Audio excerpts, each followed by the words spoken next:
At the point of conception, the molding begins.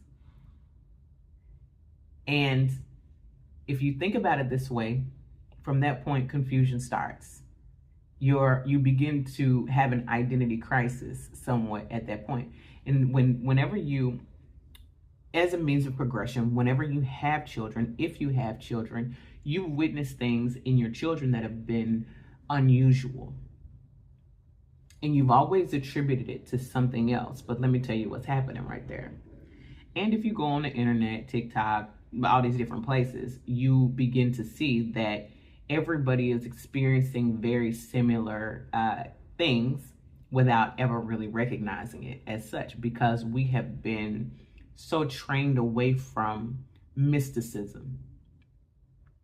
And mysticism is really just things that you don't understand. You can look up the definition of it in your free time, and I encourage you to, but it's really just,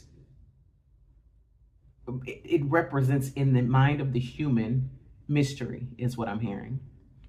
Something that you don't understand. But instead of taking the time to actually go deeper and ask and check in with yourself about what this actually means, we always attribute it and write it off to something else.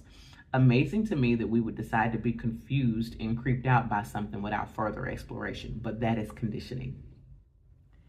This conditioning is so important because that is how this world and this life functions.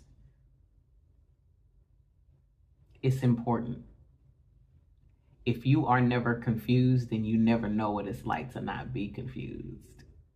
If you never were perceptually separated from your God likeness, then you would never know what it would be like to be connected again. There is no experience. So it's all necessary for you to go through to make this return, to be able to remember who you are.